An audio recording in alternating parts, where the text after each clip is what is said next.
একটি প্রাণ মরবে না ততক্ষণ পর্যন্ত তার জন্য বরাদ্দকৃত রিজিক পূর্ণ না করে আল্লাহর নবী বলেন, কসম করছি উম্মত কেউ মরবে না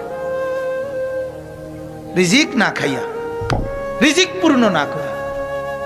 এটা নবীজির হাদিস, আল্লাহর নবী সাল্লাল্লাহু আলাইহি ওয়াসাল্লামের হাদিস। ইন্নার রিজকা লা ইয়াতলুবুল আবদা কামা ইয়াতলুবু আজালুহু। নবীজি বলেন, কোন ব্যক্তিকে রিজিক এভাবে তালাশ করে বাহির করে, কারো মৃত্যু তাকে যেভাবে তালাশ করে বাহির করে। মৃত্যুকে খবর দিতে হয় না আপনারা নিজে আইয়ে কথা কন না? কুল ইন্নাল মাউতাল্লাযী তাফিরুনা মিনহু ফাইন্নাহু মুলা